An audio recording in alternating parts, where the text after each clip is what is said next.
السلام عليكم، كنتمنى تكونوا كاملين على خير وبخير. الحلوه ديال اليوم اللي غادا نحضروا ان شاء الله سهله وتتجي لذيذه بزاف ومهلكه احسن من اللي كتباع على برا.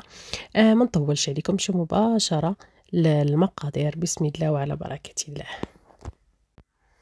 باش نحضروا لي فينونسيي ديالنا، كيخصنا اول حاجه 110 غرام ديال بودره اللوز، وكذلك 310 غرام ديال سكر كلاصي، وكنضيفوا عليهم 120 غرام ديال الدقيق، وكذلك 170 غرام ديال الزبده بوغنوازات. المهم كتكون دايبه بهذا الشكل هذا، وكذلك 6 ديال البيضات. وباش كنعطيو هذاك اللون خصنا 300 غرام ديال حبيبات الشوكولا، و4 غرام ديال خميره كيماويه تقريبا نص ساشيه. وبالنسبه للعسل 30 غرام، قياس معلقه كبيره. صراحة طريقة التحضير سهلة جدا. كندير شوية ولا قبيصة ديال الملحة. كنبداو باللوز ديالنا كنغربلوه مزيان، وكنضيفو عليه كذلك سكر كلاصي، كنغربلوهم بجوج باش يتجانسوا لينا مزيان، وكنضيفو عليهم كذلك حتى الدقيق ديالنا بهذا الشكل هذا. وما نساوش نضيفوا القياس ديال الخميره اللي عندنا. اهم حاجه كنخلطوا جميع المواد اللي كتكون ناشفه، كنخلطوهم مزيان، ومن بعد كنضيفوا عليهم بياض البيض بهذا الشكل هذا. كنحاولوا نخلطوا مزيان حتى كيتخلط كلشي مزيان كيف ما كتلاحظوا معايا. طريقه جد سهله ومبسطه، يعني صراحه ما كتاخذش منا مجهود كبير. ومن بعد كنضيفوا العسل اللي عندنا. صراحه العسل مهم بزاف، كيكون الفرق لما استعملناش. الا درنا العسل كيعطينا واحد التعليكه، وحتى المذاق كذلك كيكون كيجي مبدل صراحه.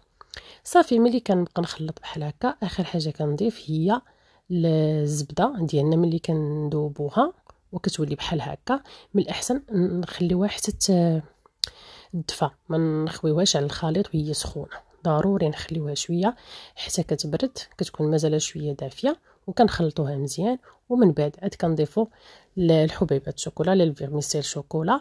ومن الاحسن الا كان الخليط سخون وضفنا عليه هاد الحبيبات الشوكولا غادي تخلط لينا كلشي. من الاحسن تكون الزبده كيف ما ذكرت لكم تكون غير دافيه ولا بارده. صافي كنبقى نخلط، كنشوف القياس ديال الفيرميسيل على حسب انا اشنو كنفضل، واش بغيت الكثير ولا قليل. ضروري نخليو العجين ديالنا يرتاح واحد شويه في الثلاجه. من الاحسن يبقى ساعتين اولا ساعه على الاقل، كيولي بهذا الشكل هذا ملي كنخرجوا من الثلاجه. ومن الاحسن ندهنوا المول ديالنا مزيان بالزبده باش ما يتلصقش لينا بالمره. وكنبقاو نعمرو هكا كندير انا البوش من الاحسن، ولا بلاستيكه بحال وكنبقاو نعمرو القياس ديالنا باش ما يكونش القياس كتير. الا درنا بالمعلقه صراحه ما كتعطيناش القياس مضبوط. كنحاول نمشي بالقياس واحد في المول كامل حتى كنكمل القياس اللي عندي. بالنسبه للمول، يعني الا كان عندك مول واحد كافي انك طيبي فيه، كتبقاي غير كديري نفس المول وكتعاوديه حتى كتكملي العجين اللي عندك كامل. بالنسبه للطياب في الفران كنطيبوا على 160 درجه الحراره مده تقريبا 10 دقائق. صراحه الفرارن كيختلفوا ما بين فران الى اخر، كتضبطي وانت كتبقاي تراقبي.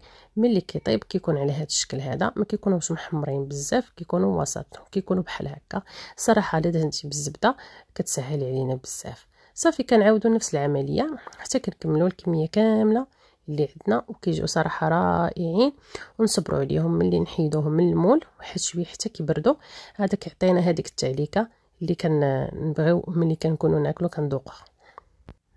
كيف ما لاحظتيو معايا وصفه جد سهله كتجي رائعه، ولا جربتوها في الدار ما كتبقاوش تستغناو عليها. واللي يسبين فيها بزاف انا كتقدروا تحضروا تحتفظوا بها في المجمد، ما كيطرى لها حتى شي حاجه، كتبقى زوينه في المذاق ولا في الشكل. قبل ما نمشيو نحضروا الكاناج اللي غادا نستعملوا مع الحلوه ديالنا اليوم، كنتمنى اللي باقي ما دارش الاشتراك يدير الاشتراك ويضغط على زر الاعجاب. بالنسبه للكاناج غادا نحتاجو 150 غرام ديال شوكولا نوار، يعني شوكولا نوع جيد جدا باش يكون حتى المذاق كذلك جيد. مهم. وبالنسبه للكريم فريش غادا يخصنا 80 مليلتر. هادشي كامل كنديرو فوق من النار، ولكن عافيه مهيله بزاف، وكنخلطوا كلشي. وهذا هو الشكل ديالو من بعد ما كيذوب. ما تجهدوش العافيه باش ما يتحرقش لينا الشوكولا، اولا ممكن نديروه في الميكرووند. انا غادا نهضر معكم واحد كورني ديال الشوكولا كيسهل علينا بزاف، والطريقه ديال كيفاش كنصاوبوا شاركتها معكم في عده فيديوهات، ولكن ما فيها باس نعاودوه معكم. كيسهل علينا حتى الخدمه صراحه. كنديروا بهذا الشكل هذا، هو اللي كنديروا فيه الكاناج ديالنا باش ملي كنكونوا كنزوقوا في الحلوه ديالنا اولا كنزينوا فيها كتجينا ساهله بهذا الشكل هذا.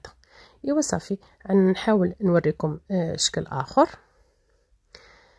ولا حبه اخرى بهذا الشكل هذا مثلث. ضروري كتوفر علينا. صراحه انا هكا كنفضل كندير كورني بحال هكا بالبابي كويسون احسن من انني نستعمل بلاستيكه. علاش؟ هو كنتحكم فيه كثر من البلاستيك وكيعطيك النتيجه مثاليه صراحه كيف ما غادي تلاحظوا معايا، وكتوفر عليكم بزاف. من الاحسن الواحد يتعلمها وغادي تستعملوها في بزاف ديال الوصفات، تقدر ديروها في الكيك، كيعاون بزاف. صافي، هذا هو الطريقه. كنحاول انني نحطها في الكاس ونعمر القياس، نحاول ندير غير النص ما نديرش بزاف، وكنسدها من الفوق بهذا الشكل هذا كيف ما غادي يبان لكم. بعد ما غادا نجمعو من الفوق مزيان، نحاول ناخذ مقص ونقطع غير الراس ديالو القياس رقيق كيف ما لاحظتيو. هذا هو الشكل اللي تيكا ديالنا بعد ما خليتهم بردوا وارتاحوا شويه. هذا هو الشكل النهائي قبل ما غادا نعمرهم كيف ما غادا تتابعوا معايا دابا. كنحاول نحط شويه ديال الكاناش الوسط على حسب الرغبه، بغيتو ديروا شويه، بغيتو تكثروا، يعني على حسب الرغبه. بالنسبه للشوكولا، الا درتو شوكولا نوعيه جيده كيجيو لذاذ. بغيتو شوكولا بالحليب، كاين انواع اخرى، كل واحد على حسب الذوق ديالو. ولكن كل ما كانت النوعيه ديال الشوكولا مزيانه كل ما كانت النتيجه صراحه كتكون مرضيه وكتجيكم بحال اللي علاش كتقلبوا والمذاق اللي كتبغيو. وهذا هو الشكل ديال لي فينونسيي كيف ما كتشوفوهم كيتباعوا على برا. صراحه كيجيو رائعين وناجحين 100% من اول تجربه. كنتمنى الوصفه ديال اليوم تكون نالت الاعجاب ديالكم. كيف ما كتلاحظوا معايا صراحه جات ناجحه 100%. كنتمنى انكم تجربوها وتردوا عليا، وما تبخلوش عليا بالتعليقات ديالكم وباللايكات ديالكم كذلك، وشاركوها مع الاصدقاء والاحباب ان شاء الله. وانتظروني في فيديوهات جديده وقادمه ان شاء الله.